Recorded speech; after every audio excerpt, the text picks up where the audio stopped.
Jumpa lagi di podcast Ruang Redaksi Kalteng Pos. Hari ini kita kedatangan seorang tokoh Dayak, tokoh masyarakat Kalimantan Tengah yang sangat familiar. Beliau salah satu kabinet zamannya Pak Gubernur Agustin Tersenarang yang saat ini masih aktif di berbagai organisasi di Kalimantan Tengah. Beliau adalah Insinyur Sipet Hermanto Tunjang. Untuk Pak Sipet. Apa kabar Pak Sipet? Sehat Pak? Sehat, baik. Baik, sehat. Apa Pak aktivitas saat ini setelah pensiun, setelah purna tugas sebagai abdi negara? Ya, selamat sore. Assalamualaikum warahmatullahi wabarakatuh. Waalaikumsalam. Kabeh selamat limunalakai, salam sujud kaendem melempang. Adil kakabino bacuran kasurada sengat kajumbata harus baik, terima kasih Pak Muslim. Saya diundang untuk podcast pada sore hari ini. Bersyukur bahwa kita dalam kondisi dan keadaan yang sehat. Amin. Dan terkait dengan pertanyaan Bu Muslim tadi, bahwa memang kami bersyukur bahwa dari mantan pejabat di era Pak Agustin sekarang yang masih aktif dalam kegiatan ya, organisasi. Pada saat ini kami memang aktif di beberapa kegiatan. Yang pertama, kami terpilih sebagai Ketua PWRI Provinsi Kalimantan Tengah masa bakti 2022-2027. Kemudian juga kami terpilih sebagai Ketua Pensupindo Provinsi Kalimantan Tengah. Ini Pak izin, mohon maaf, Pak. Bisa dijelaskan yang pertama tadi Pak. Apa sih PWRI? Mungkin selama ini kan ramai nih terkait PWRI. kiranya wartawan organisasi wartawan tuh Pak PWRI. Organisasi yang lain. Dijelaskan singkat saja. PWRI tadi Pak. PWRI itu PWRI sebetulnya kalau kita lihat kepada sejarahnya, kepada usianya, ini adalah tempat berhimpun para pensiunan pegawai negeri sipil, baik itu pegawai pusat maupun pegawai daerah, dan juga pegawai BUMN maupun BND. Jadi kalau kita lihat pada usianya sudah 61 tahun pada saat ini. Kita baru merayakan hari ulang tahun PWRI kemarin tanggal 24 Juli 2023, ya 61 tahun. Dan PWRI ini adalah Persatuan Nahdlatul Ulama Republik Indonesia. Dan tugas-tugas kita juga sebetulnya berkiprah terkait dengan memberikan dukungan dari pembangunan daerah, terutama bukan dalam arti fisik gitu. Jadi terkait dengan membangun silaturahim dengan bersama anggota, kemudian membantu juga anggota. Pada saat ini kita sebelumnya membantu anggota untuk menerima hak-hak mereka atas dana tapera yang pernah disetorkan oleh PNS, kemudian tidak terambil pada saat dia masih pegawai negeri. Dan untuk Kalteng itu kalau tidak salah jumlahnya hampir 9 miliar dan kurang lebih 2000 pensiunan se-Kalimantan Tengah. Ya. Nah itu, jadi ini adalah PWRI, Persatuan Nahdlatul Ulama Republik Indonesia, dan bukan Persatuan Wartawan. Jadi pemirsa atau masyarakat Kalimantan Tengah sudah clear, sudah disampaikan langsung nih oleh Ketua Umumnya langsung bahwa PWRI itu bukan tempat Bukan organisasi wartawan gitu. Ya. Silakan dilanjutkan Pak. Ya, kemudian kami pada saat ini juga aktif sebagai Ketua Pensupindo Provinsi Kalimantan Tengah. Ini adalah perhimpunan pegawai kehutanan. Dan ini untuk masa bakti 2021-2026. Dan kami juga membentuk yang namanya satu wadah untuk kita bersilaturahim, kegiatan yang memang umum kita lakukan, yaitu adalah adanya arisan tiap bulan. Kemudian juga kita melakukan yang namanya membangun badan usaha, unit usaha kita untuk mendukung kesejahteraan anggota. Jadi kita sebetulnya cukup banyak pensiunan kita yang masih produktif, jadi yang bisa kita apa untuk kembangkan, diberdayakan. Dan memang kita ada satu CV sebelumnya, kalau tidak salah itu Rimbo Lestari yang diketuai oleh Pak Ismail Arief Hidayat. Dan ini kita bergerak juga membantu nanti masyarakat untuk melakukan pendampingan terkait dengan program sosial, hutan desa, hutan adat, hutan masyarakat, dan hutan kota. Baik, Pak Sipet, mungkin saya bisa teruskan. Saya juga bisa lihat ini Pak Sipet juga aktif juga ternyata di berbagai organisasi olahraga. Di sini bisa kita lihat di POTSI, di PSTI kemudian beliau mantan ketua harian KONI dulu nih, mantan ketua harian. Pernah ternyata sebagai CEO Kalteng Putra, betul. Itu 2013, 2015. Nah, dan beliau juga sekarang masih aktif sebagai Dewan Pakar ya. Jadi Dewan Adat ya sampai periode 2025. Nah, Pak Sipet, dengan banyaknya organisasi, mungkin belum banyak yang kita sebutkan. Dengan banyaknya organisasi yang diikuti oleh Pak Sipet sekarang, dan kita lihat sangat aktif sekali Pak. Di berbagai media juga banyak itu. Dengan banyaknya organisasi itu ada nggak partai politik atau apa yang mengajak, ayo Pak Sipet gabung ke kita aja, yang mengajak Pak Sipet bergabung ke partai politik gitu? Ya, gimana Pak? Kalau terkait dengan kiprah saya di partai politik, sebenarnya 2019 saya sudah masuk partai politik, dan pada saat itu juga saya mencaleg di DPR RI, tapi belum dipercaya oleh masyarakat. 2019 ya Pak ya? Oh, waktu pemilu 2019 kemarin ya, betul lah. Dan sebetulnya kita agak kapok sebetulnya di partai politik. Tapi dengan tidak terduga kita di 2022 yang lalu mendapat tawaran dari salah satu ketua umum partai politik di Indonesia. Partai apa? Yang pada saat itu kami mendapat WA dari ketua umum, yaitu Partai Perindo. Oh, berarti Pak Haritanu nih. Luar biasa. Wah, luar biasa. 2022 ya. Berarti beliau sendiri yang langsung ngajak Pak Sipet untuk bergabung gitulah. Betul, dan beliau meminta waktu pada kami untuk berdiskusi dengan beliau, di mana beliau itu didampingi oleh Sekjen dan juga bendahara umum dan juga wakil ketua umum. Dan hasil diskusi kita memang beliau tertarik karena melihat kepada beberapa hal. Pertama itu terkait dengan latar belakang pendidikan, kemudian keluarga, kemudian karir birokrat, kemudian organisasi yang diikuti. Ya, jadi berdasarkan itu biasanya beliau tertarik. Kalau untuk ini sendiri Pak, visi partai dengan Pak Sipet sendiri seperti apa untuk Perindo dan Pak Sipet? Ya, terkait dengan tawaran itu, memang kami sedang mempelajari Partai Perindo melihat bahwa ini sangat pas dengan mimpinya saya begitu, karena idealnya adalah Perindo ini adalah menggambarkan Partai Persatuan Indonesia, di mana dia adalah partai yang nasionalis dan terbuka, artinya partai yang inklusif. Nah, kemudian dia bisa diikuti oleh dimasukin oleh semua suku bangsa yang ada di Republik ini, kemudian semua agama yang ada di Republik ini. Nah, kemudian yang tidak kalah penting, dia punya visi Perindo untuk Indonesia sejahtera. Nah, tentu ini sangat menarik perhatian saya, dan mungkin saya bisa berbuat bagi Kalimantan Tengah sejahtera. Perindo untuk Kalimantan Tengah sejahtera. Jadi itu sebetulnya yang menjadi ketertarikan kami. Kemudian dalam rekrutmen juga ada, dia menggunakan mekanisme yang namanya sangat demokratis. Pertama partisipatif, kedua terbuka, kemudian yang ketiga demokratis dengan mekanisme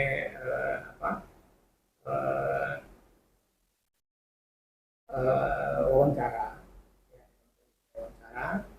kemudian juga pendaftaran secara manual di masing-masing divisi, baik divisi maupun TV. Tapi nggak kapok nih Pak, karena 2019 kan Bapak pernah calon, kalau nggak salah waktu itu DPR RI juga tuh, dari partai yang berbeda, dari partai yang berbeda, sekarang partai lain, nggak kapok ya Pak? Ya, sebetulnya saya pada saat tahun ini ya agak tertarik karena tagline yang disampaikan oleh KPU dan Banwas adalah stop politik uang, mengenai politik, ya. Kemudian kalau berbuat bagi money politik maka akan ada sanksi pidana, bahkan mungkin bidis. Kemudian stop hoax, stop politik identitas. Saya kira itu sangat menarik. Kemudian KPU juga punya target. Pertama adalah peningkatan tingkat partisipasi pemilih. Ya. Kemudian yang kedua adalah mengedukasi para pemilih cerdas. Nah, pemilih cerdas diarahkan kepada 4 hal. Pertama adalah kenali figurnya. Yang kedua bagaimana rekam jejaknya, pendidikan, ya, keluarga, karir, kemudian organisasi, dan yang tidak kalah penting bagaimana ide dan gagasannya. Nah, saya kira ini menarik bagi kami agar supaya masyarakat lebihnya tidak pilih sembilan karung. Dan ini sebenarnya kesempatan bagi kami untuk mempromosikan diri. Gitu. Sekarang berarti sama yang termaju di DPR RI juga ya? Dari Dapil Kalteng untuk ya Pak Sipet nggak kapok dong? nggak kapok, berarti masih ingin maju tuh nih. Baik Pak Sipet ini kita sangat kenal sekali, beliau sudah jadi birokrat sejak 1986 ya Pak Sipet ya? Betul. Ya. Diawali dari karirnya tuh seorang honorer Pak. Betul. Dari honorer dulu.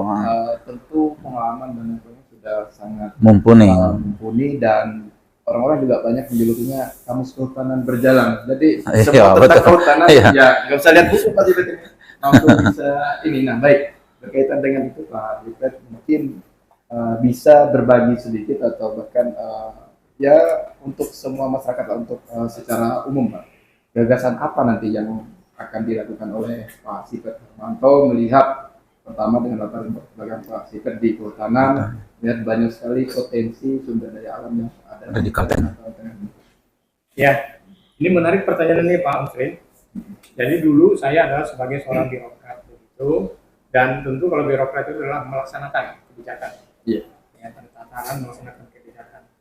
Nah, kemudian dari pengalaman saya sebagai seorang birokrat itu saya melihat bahwa masih banyak hal yang masih perlu kita lakukan penggalian potensi. Nah, terutama adalah terkait dengan regulasi. Jadi produk regulasi yang sifatnya berpihak kepada bagaimana masyarakat itu sejahtera. Nah, saat ini kalau kita mau merujuk kepada Kalimantan Tengah sebagai provinsi terluas pertama pada saat ini dengan dimekarkannya Papua menjadi 6 provinsi, kemudian Kalimantan Tengah menjadi 2 provinsi, maka Kalteng sekarang naik peringkat ke-1. Provinsi terluas ya, Satu setengah kali Pulau Jawa. Kemudian kita memiliki potensi sumber daya alam yang juga luar biasa. Konsesi HPH pernah pada puncaknya itu tahun 90-an itu 121 konsesi izin di Indonesia. Kemudian target produksi juga luar biasa, jutaan meter kubik. Dan kalau kita kumulatifnya sudah ratusan juta dari keluarga. Kemudian kita memiliki yang namanya potensi sumber daya alam tambang, yang baik itu bara, emas, besi, ya, dan sebagainya. Gitu. Kemudian juga kita memiliki potensi perkebunan. Nah, jumlah penduduk kita hanya 2,8 juta, kemudian rata-rata per kilometer persegi hanya 18 orang atau 18 jiwa per kilometer persegi. Nah, tapi pertanyaan besar kita adalah kenapa sampai dengan hari ini masyarakat belum sejahtera? Ini problem kita. Nah, sehingga saya terpanggil dengan pengalaman kami sebagai seorang birokrat dan mengetahui persis bahwa persoalan dasar kita di Kalimantan ini adalah terkait dengan kepastian hukum terkait dengan fungsi kawasan hutan. Pada saat ini kita masih pada tahapan penunjukan kawasan perairan. Artinya belum keseluruhan 15,3 juta itu terbagi habis kepada konservasi, hutan lindung, hutan produksi dan bersih dan HPL. Ya, untuk dilakukan yang namanya tahapan sebagaimana amanat pasal 15 yaitu harus melalui mekanisme pengukuhan hutan, dan pengukuhan hutan itu harus melalui 4 tahap: penunjukan kawasan perairan, kemudian lakukan pengukuran dan penetapan batas, kemudian hasil pengukuran dan batas petakan, dan hasil petakan itu baru penetapan asli. Nah, sehingga desa-desa, kecamatan, kelurahan, fasilitas pembangunan dan macam dalam kawasan hutan masih dalam kawasan hutan, 3 ini harus keluar. Nah, jangan lupa bahwa sampai dengan hari ini masih ada ratusan desa dan kelurahan yang tersendera dalam fungsi kawasan hutan. Dan ini harus diselesaikan. Kenapa? Karena untuk prasyarat pembangunan bisa maksimal, ya, dilaksanakan oleh 3 pilar, yaitu pemerintah dalam hal ini bersama-sama dengan legislatif, kemudian dunia usaha, swasta, dan masyarakat. Dan harus pada posisi yang sejajar. Jadi masyarakat jangan hanya sebagai objek, Tapi harus jadi subjek dia, ya, sebagai pelaku nih. oleh sebab itu ke depan ini menjadi perhatian kita. Jadi terkait dengan kepastian hukum dan kepastian berusaha itu menjadi penting. Jadi ke depan kita berharap bisa diselesaikan terkait dengan desa kelurahan yang ada dalam fungsi kawasan hutan ataupun hak-hak privat yang ada dalam fungsi kawasan hutan. Saat ini memang ada mekanisme yang dilakukan oleh pemerintah melalui mekanisme TORA, anak objek reforma agraria. Tetapi itu masih parsial dan belum bisa menjangkau secara keseluruhan. Berarti termasuk tata ruang kita sekarang kan masih bermasalah juga, belum selesai itu tuh Pak. Tata ruang kita juga iya. tata ruang kita perlu revisi. Perlu revisi. Memang sudah cukup waktu karena tata ruang kita yang terakhir adalah 2015. 2015 ya betul. Bisa kita melakukan revisi untuk kita menyesuaikan dengan dinamika Ya. kebutuhan atas ruang bagi pembangunan di Kalimantan, terutama bagi kepentingan pemerintah dan Masyarakat ya. Baik Pak Tepet, mungkin melanjutkan yang tadi dengan banyaknya investasi ya pasti saja pengelolaan SDA di Kalimantan Tengah oleh perusahaan perkebunan, pertambangan maupun perhutanan. Dengan kehadiran investor seperti itu untuk saat ini, apakah sudah memberikan yang terbaik untuk kesejahteraan masyarakat dari pandangan Pak Tepet sendiri atau belum? Kemudian agar kehadiran mereka itu bisa memberikan manfaat, bisa mensejahterakan masyarakat, apa sih sebenarnya yang harus dilakukan perusahaan? Pemerintah harusnya seperti apa? Mungkin bisa jadi kalau kita mau jujur, 3 pilar ini mestinya harus berjalan beriringan. Pemerintah terkait dengan kebijakan atau regulasi, kemudian dunia usaha terkait dengan bagaimana kebijakan mereka dalam berinvestasi itu bagi masyarakat maju dan sejahtera bersama. Nah, kita pernah mendengar kebijakan pada saat booming kayu KPH tahun 70-an, di mana pada saat itu kewajiban pemegang KPH adalah bina desa hutan. Ya, artinya mereka akan membina desa di sekitar areal konstruksi mereka, masyarakatnya untuk bisa maju dan sejahtera. Tapi kelihatannya faktanya tidak jalan. Kemudian juga kita pada saat ini pertambangan dan perkebunan, kelapa sawit, dan konsepnya adalah maju dan sejahtera bersama kita. Bahkan ada regulasi yang dipersiapkan oleh pemerintah, terutama dalam hal ini adalah Kementerian SK atas area perkebunan yang ada dalam kawasan hutan yang dapat dikonversi. Pada saat pelepasan, mereka wajib membuat pernyataan 20% dari area produktif itu untuk plasma bagi masyarakat sejahtera. Tetapi dalam prakteknya di Kalimantan Tengah masih terjadi konflik yang luar biasa di berbagai tempat, di beberapa kabupaten, dan itu persoalannya adalah umumnya persoalan plasma. Dan saya kira ini perlu ke depan kebijakan duduk ke meja, dan ini multi pihak, tidak cukup hanya masyarakat yang berusaha saja, tetapi pemerintah harus hadir gitu. Ya, baik pemerintah pusat, provinsi, kabupaten, kota, dan juga dunia usaha. Dan saya kira pada saat ini memang kita melihat harmonisasi kebijakan itu antara kementerian dan lembaga ini juga perlu untuk kita review kembali apakah harmonis atau tidak.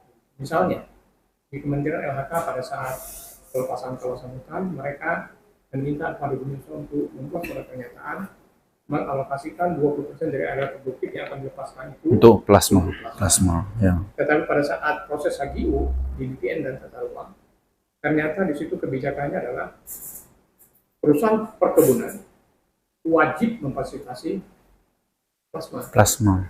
Tetapi tidak di dalam tidak di dalam HGU ya. Ya masalah betul. Seharusnya kan dalam HGU Bang, dalam HGU betul. Nah, tapi mungkin kebijakan ini ya,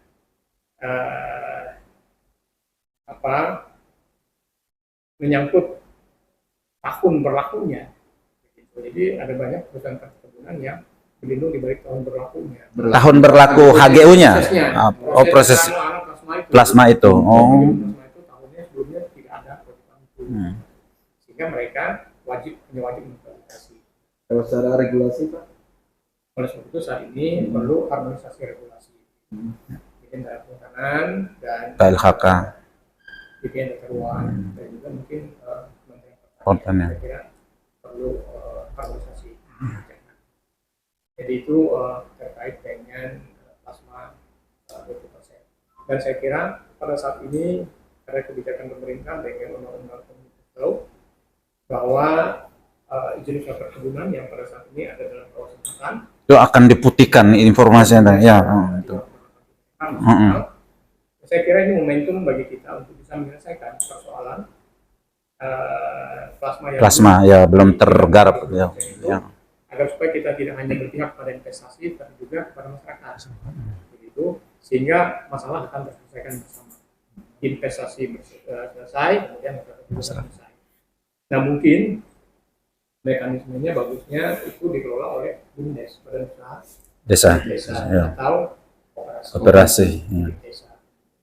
Ke depan itu saya kira manfaatkan itu. Artinya tidak hanya pada dunia usaha berpihak kita, tapi juga pada masyarakat yang belum merealisasikan 20% itu untuk kita. sehingga tidak Bisa penuhi. terjadi konflik Sehingga lagi. tidak terjadi konflik lagi Ya. yang seperti terakhir kemarin sampai pada korban kematian. Nah ini kan Pak Sipet kan lumayan lama ini di birokrat kan saat itu dinas kehutanan ya. Iya, terakhir jabatan terakhir Kepala Dinas Kehutanan. Mungkin Pak Sipet saat itu pasti tahu nih regulasi. Nah ini regulasi ini harus diperbaiki atau diinikan biar tidak mengganggu misalnya masalah plasma dan lain sebagainya tadi. Kenapa saat itu? Kenapa saat menjabat sebagai Kepala Dinas tidak mengeksekusi itu loh, Pak? Nah, jangan lupa kita bahwa pada saat kita sebagai seorang birokrat, apalagi sebagai kepala dinas pada saat itu, kita tidak terlibat di dalam merumuskan Ambil suatu kebijakan. Ya, Terus sebatas apa saat kebijakan itu? sebagai pelaksana berarti. Ya. Pada saat ini pada saat itu kita hanya sebagai pelaksana atas Ya, pelaksana. Nah, dan atas kebijakan itu memang prakteknya tidak maksimal. Contoh sederhana itu pada saat ada kebijakan kita untuk menggiring masyarakat melakukan penanaman sengon di Kalimantan Tengah, memanfaatkan mereka. Ya. Ya, betul, sengon. Mereka. Dan pada saat itu kita melakukan uji coba di Kecamatan Menuhing Raya. Gunung Mas. Ya, penanaman 1 juta sengon, ya. Dengan kita fasilitasi mereka pelatihan, ya, bagaimana menanam, bagaimana menyemai, bagaimana memelihara, kemudian ada juga tumpang sarinya, ya, karena di interval akan mencapai umur daun tebang, itu perlu juga mereka untuk mendapatkan sumber penghasilan mereka. Dan faktanya pada saat itu ada kebijakan bahwa perusahaan izin industri perkajuan yang ada di Pulau Pisau untuk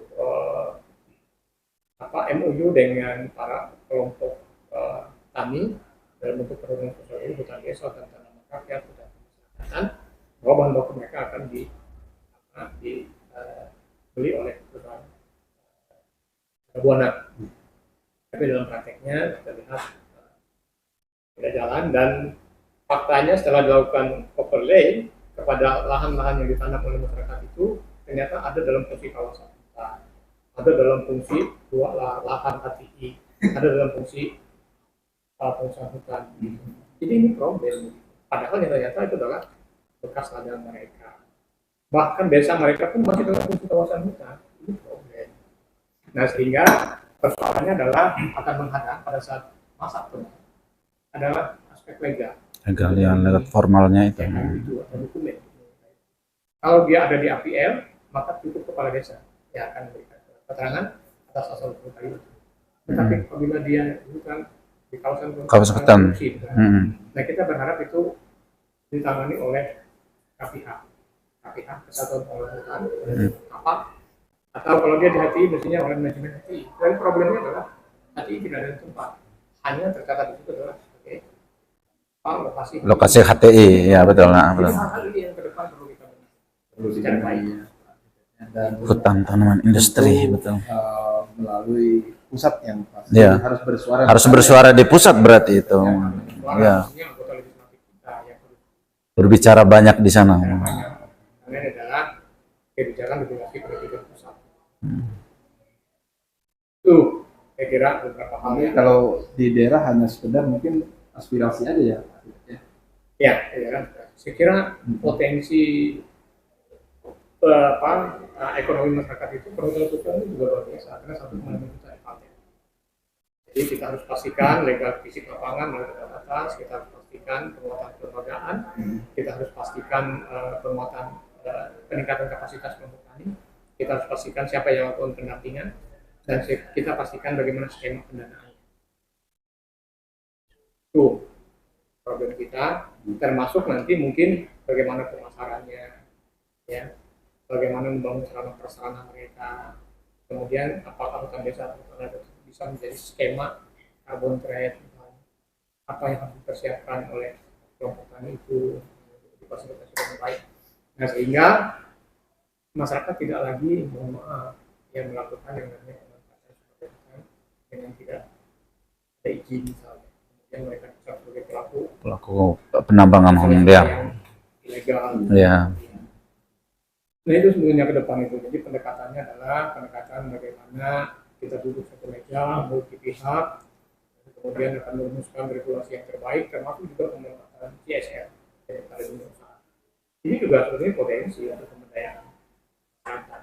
Nah, pengalaman kami di masyarakat ada beberapa hal yang disampaikan. Pak, saat ini kami sebetulnya membutuhkan yang namanya sumber ekonomi yang sifatnya mandiri. Nah, kami tidak lagi misalnya berorientasi kepada memanfaatkan sumber daya alam berupa tambang emas. Jaraknya pada saat ini luar biasa. Kemudian kami harus juga bermalam. Kami harus meninggalkan keluarga. Istri. Ya. Ya, kemudian kita tidak tahu ke depannya apa, karena sudah semakin jauh.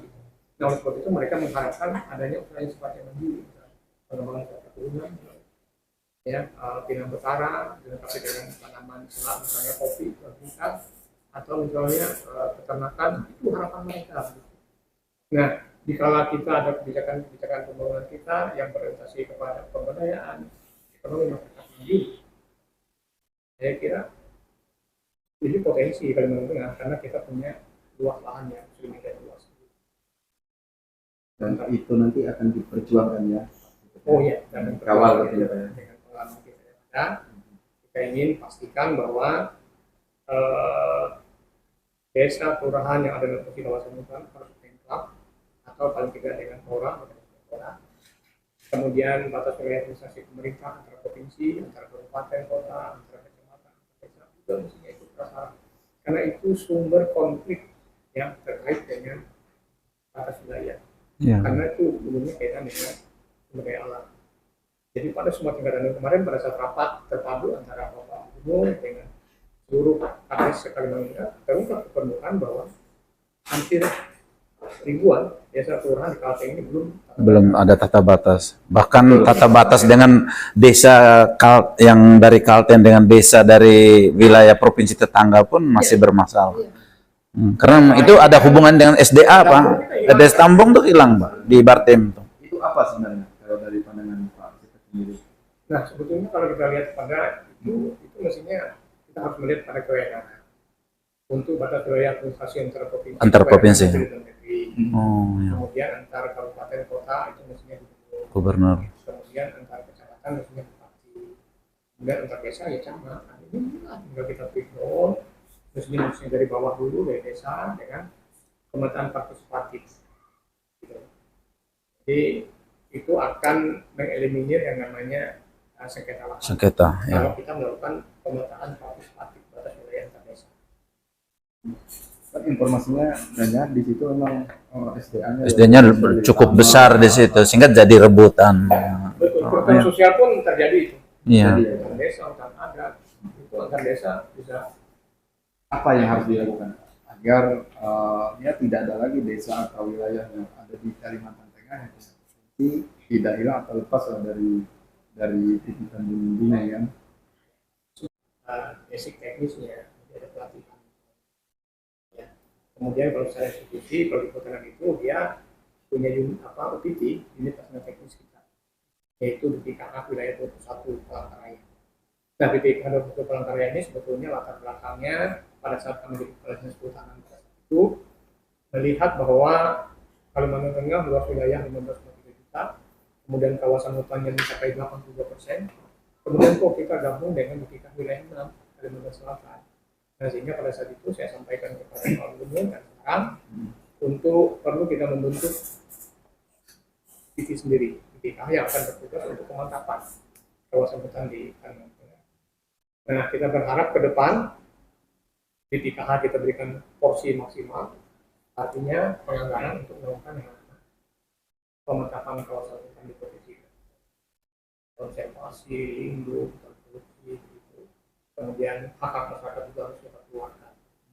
Nah, saya kira mereka sebagai pejabat teknis atau studi teknis bisa melakukan bimbingan kepada masyarakat begitu dalam rangka mempersiapkan SDM, baik itu di tingkat kabupaten, tingkat kecamatan dan desa. Gitu loh, untuk melakukan yang namanya pemetaan partisipatif, dan itu sudah pernah dilakukan, mungkin melibatkan juga AMAN, aliansi masyarakat. Desa masyarakat ada, ya. Saya kira itu Oke. Baik, Pak Sipet ini kan Bang Sensi dulu sebagai salah satu penggagas dan inisiator pemekaran di Burung Raya ya, Kabupaten Burung Raya. Burung Raya. Itu ya, Pak, salah satu Pemekaran. pemekaran di sana ya, Pak ya. pokoknya pakai sekarang. Ya, betul. Tapi yang Menjalankannya kan apa Sipet juga kan, Pak. Iya, Oke, iya. siap. Nah, saat ini kan sedang ramai juga, Pak Sipet, kita di Kalimantan Tengah sedang mengajukan Untuk provinsi. meskipun saat ini Ya. lagi moratorium kan, pemekaran pertama provinsi Kota Waringin Dan Raya, Baritora, Baritora. dan beberapa kabupaten di Kapuas kalau nggak salah, Di Kapuas, itu di Kotim juga. dan di Indonesia kalau nggak salah ada ratusan ini usulannya di pusat. Nah, kita ingin pencerahan lah dari Pak Sipet. Apakah saat ini sudah layak nggak Kalimantan Tengah ini dimekarkan, atau ada pendapat atau gagasan-gagasan lain atau hal-hal lain nggak yang bisa disampaikan? Ya, terkait dengan pemekaran tentunya kita harus merujuk kepada regulasi pada ketentuan peraturan. Kalau kita melihat pada ketentuan peraturan memang dimungkinkan untuk melakukan, tetapi dengan prasyarat. Yang misalnya untuk regulasi untuk provinsi minimal itu didukung oleh 5 kabupaten. Ya.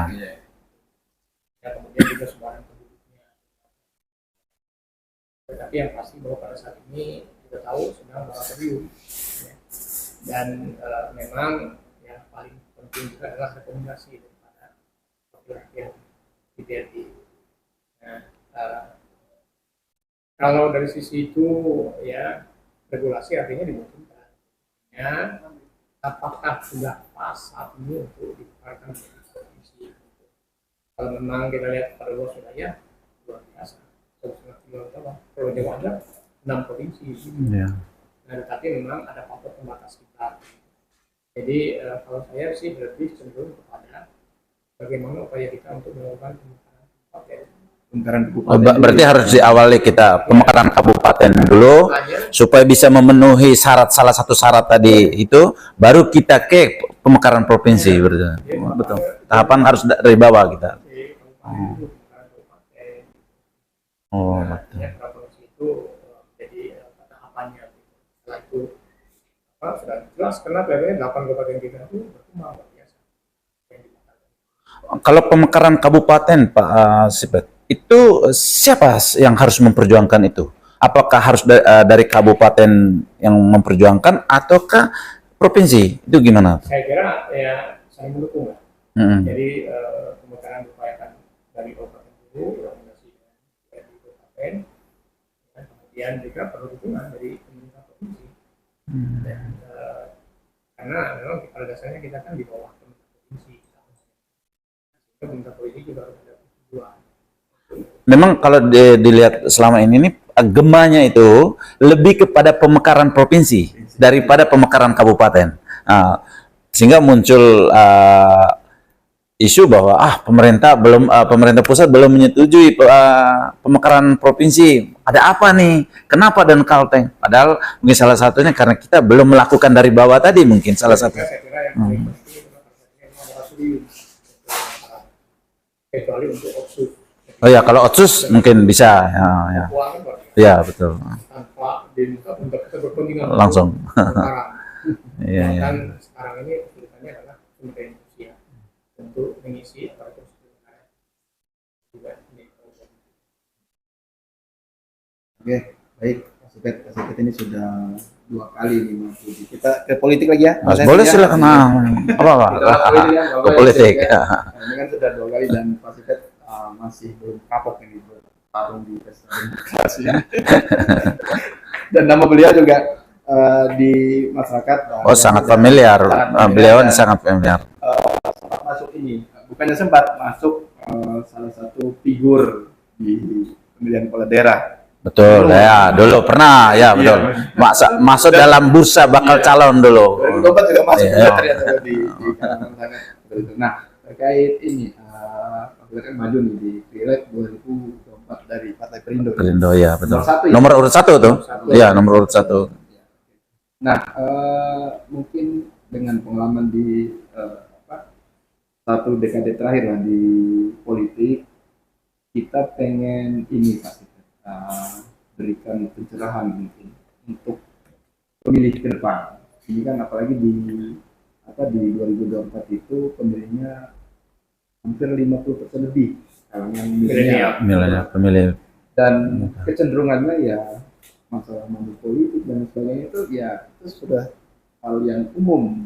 Nanti pasti kita bisa memberikan pencerahan. Bahwa nggak boleh loh politik uang dan sebagainya. Ya, jadilah pemilih cerdas gitu. Bagaimana sih memilih figur yang baik untuk kalangan milenial yang sangat secara umum, mungkin pasti kita bisa kasih pandangan seperti apa? Ya, baik. Saya kira kita mesti harus semakin maju dalam pelaksanaan pesta demokrasi. Karena kita ingin pesta demokrasi itu justru pelaksanaan itu kita harus yang gembira, harus santun, santai, jauh dari hoak, jauh dari fitnah, jauh dari apa yang namanya politik identitas, begitu jauh daripada money politik. Karena apa?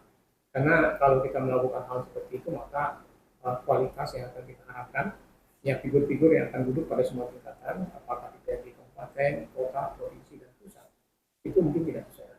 Kenapa? Kalau kita masih kepada budaya wanitiro, ya, itu kita akan terjebak kepada yang terpilih mungkin tidak punya kapasitas atau tidak punya kompetensi. Oleh sebab itu kita menyambut baik ya upaya-upaya perbaikan yang dilakukan oleh KPU. Bahwa pada saat ini KPU menyandang 2 tugas dan nanti mungkin Banwas juga yang akan melakukan pengawasan secara efektif dan tanpa pandang bulu begitu, betul-betul independen. Pertama adalah KPU berkepentingan untuk meningkatkan partisipasi pemilih. Jadi diinginkan pada posisi 80%. Kemudian yang kedua adalah KPU menggiring kepada masyarakat melakukan edukasi untuk menjadi pemilih yang cerdas. Pemilih cerdas, kenali figurnya, kemudian lihat rekam jejaknya, bagaimana pendidikan, bagaimana keluarga, bagaimana karir, kalau dia birokrat, kalau dia akademisi, kalau dia perusahaan, kemudian bagaimana organisasi. Dan yang tidak kalah penting, bagaimana ide dan gagasan bagi masyarakat sejahtera. Karena kata kunci sebetulnya kita ingin membawa pada masyarakat sejahtera. Nah, masyarakat sejahtera betulnya kalau kita merujuk kepada amanat pembukaan undang-undang dasar kita, di situ adalah mewujudkan masyarakat sejahtera, mencerdaskan Kehidupan bangsa. melindungi negara dan turut serta menjaga dan mengembangkan. Ini luar biasa. Jadi sebetulnya fokus kita ada di sana. Nah, oleh sebab itu ide dan gagasan menjadi penting. Nah, terkait dengan ini maka akan berkorelasilah dengan peran media.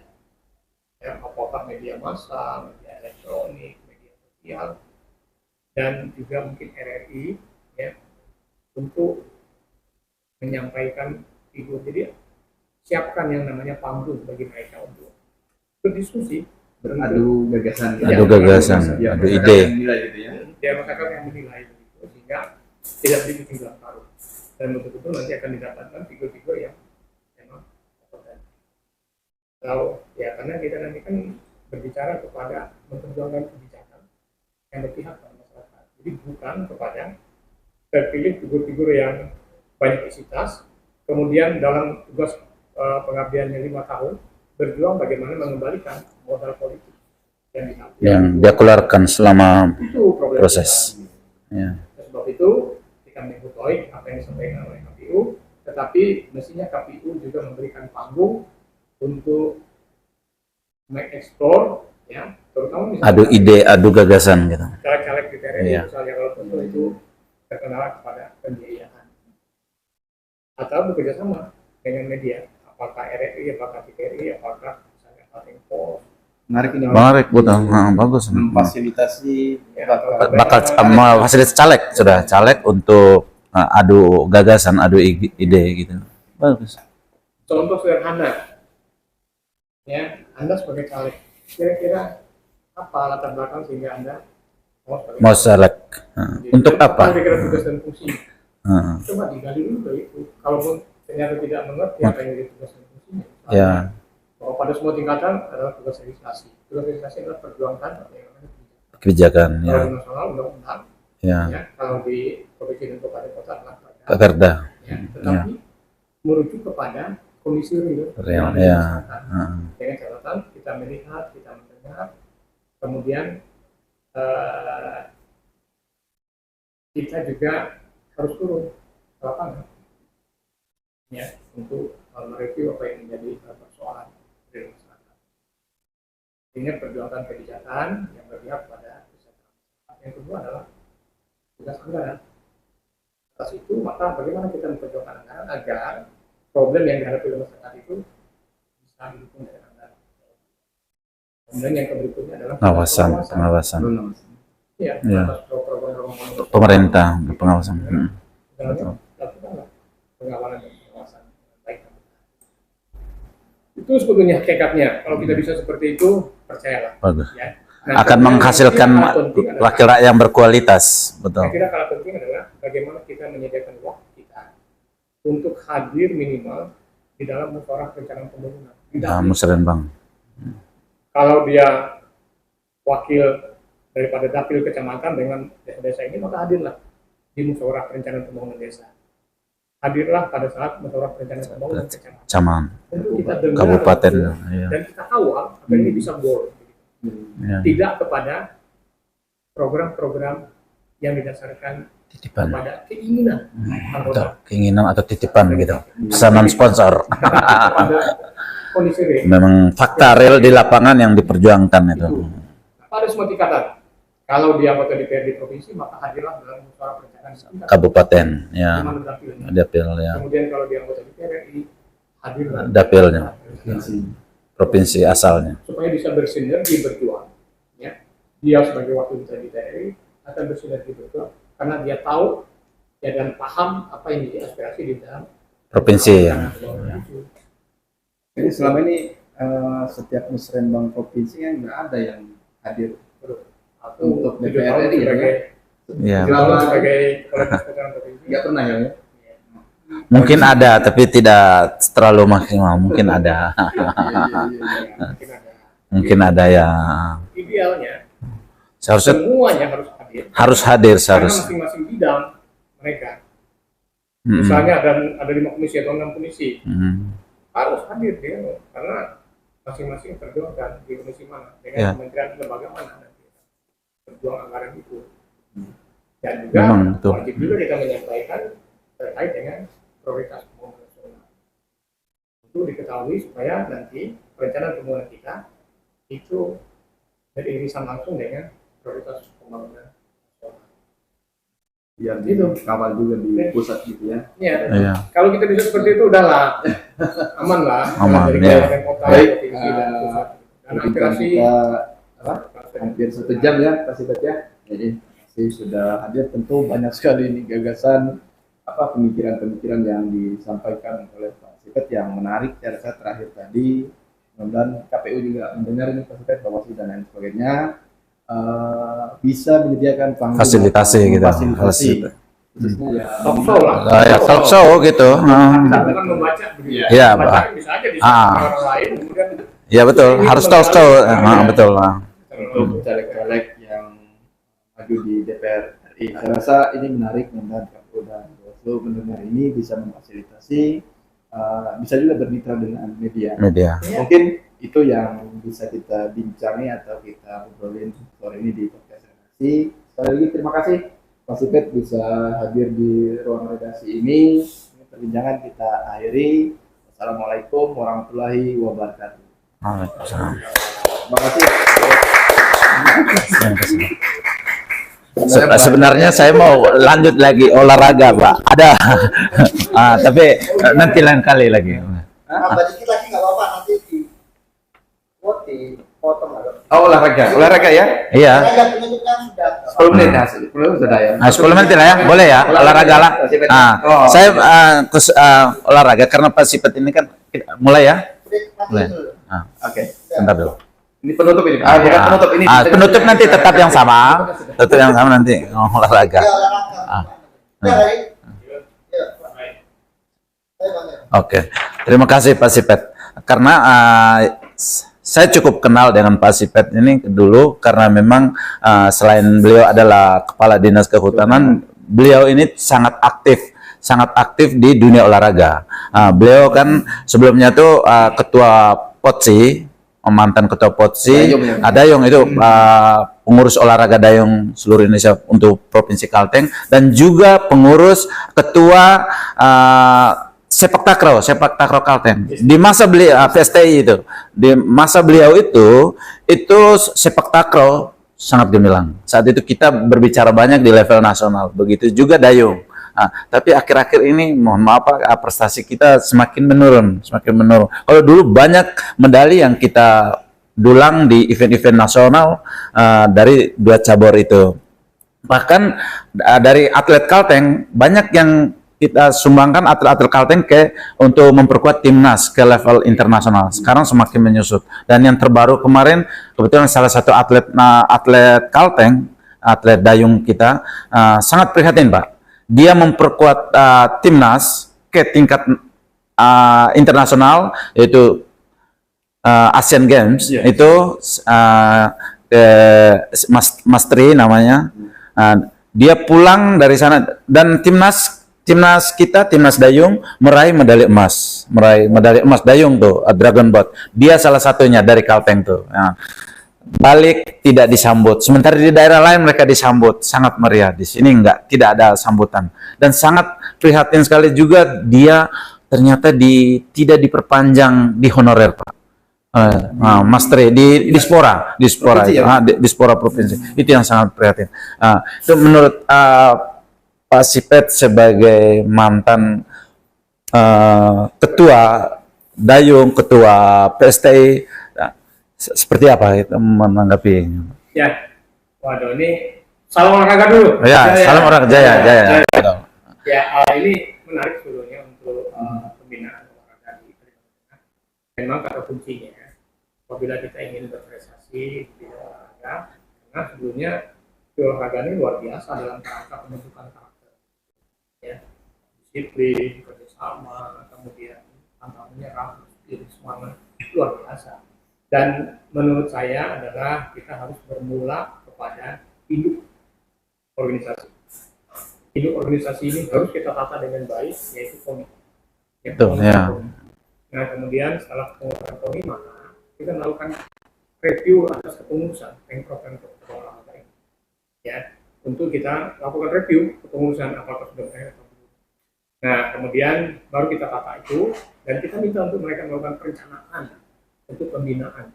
Ya, artinya Binpres, ya wakil ketua KONI bidang pembinaan prestasi itu menjadi peran penting dan strategis di dalamnya.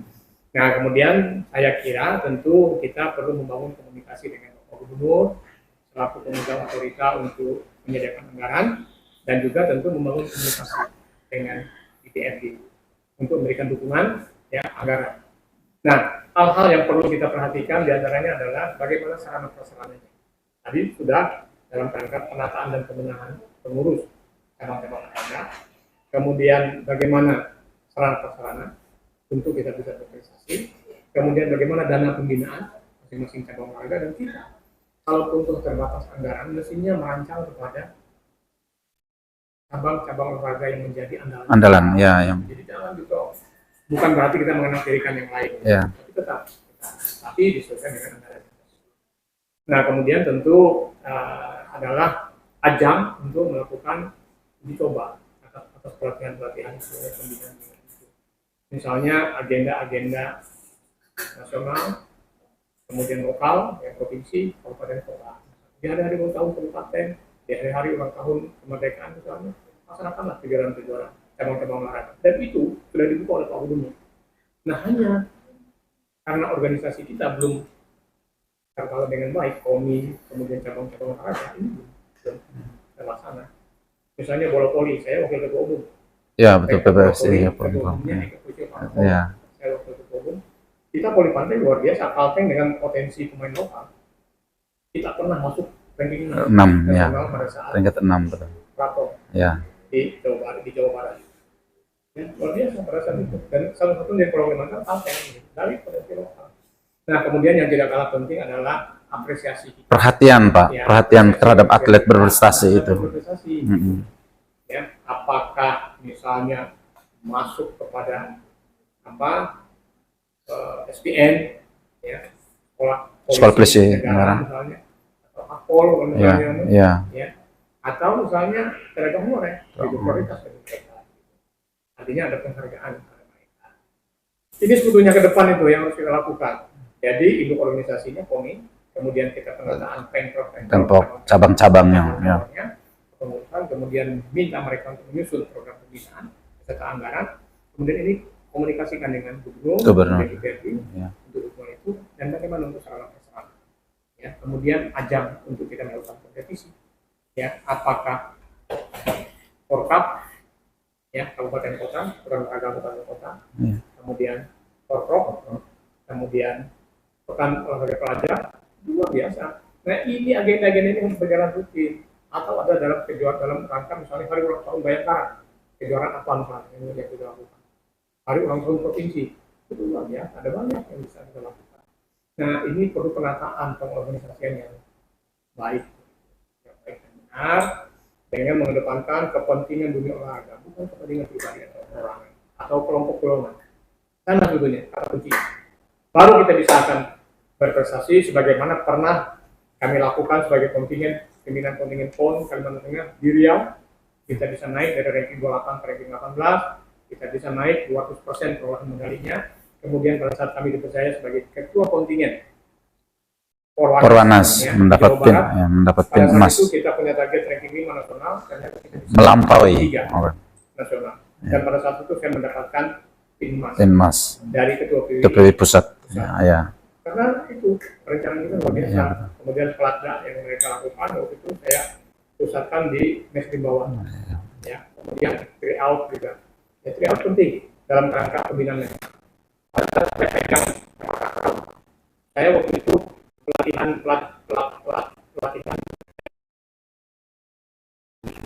dan kita sampai juara 3 nasional pelajar, luar biasa. Kalau dari Pasifet sendiri kan sebenarnya kita bisa menggelar event-event internasional, bukan hanya nasional, internasional. Contohnya UCI kemarin berhasil. Layak Kalteng ini untuk menggelar event internasional kejuaraan dunia dayung misalnya.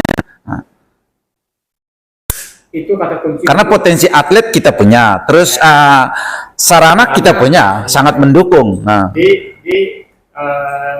Selatan. dari Danau Sadar tuh, itu bisa. Betul.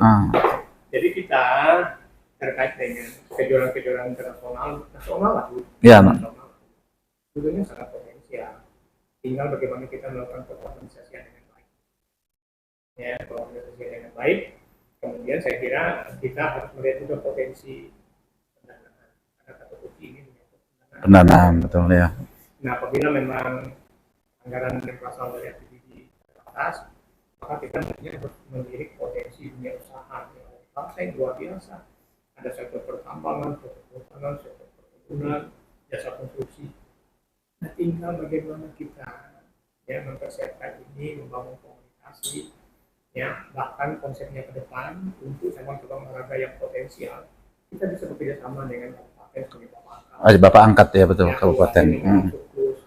Nah, kemudian kita juga bisa membangun kerjasama dengan dunia usaha perkebunan atau pertambangan untuk pembinaan satu cabang olahraga misalnya, tapi fokus ya, Ya. ada panahan, ada bulan, ada takal, Tinju, dayung, segala. ada dayung, itu luar biasa. Kalau kita bisa melakukan formulasi seperti itu, membangun komunikasi dan kerjasama dengan para pihak, ya terutama dunia usaha terkait dengan kendala itu, ya, untuk pengadaan sarana prasarana pelatihan segala macam, kemudian pendanaan untuk pembinaan, saya kira akan sederhana dulu. Tinggal ada kemauan dari kita dulu untuk membangun komunikasi. Oke. Sip. Itu pada kuncinya. Oke, terima kasih Pak. Sip. Nah, sudah aja, kata sudah penutup tadi aja. Ya kan? Oke, ya, sip. Bagus, masuk, Terima kasih. bagus. Terima kasih. Anu, ada kan? Ada. Ah, dan ini adresnya. Irfan, tolong itu. Yang souvenir tuh.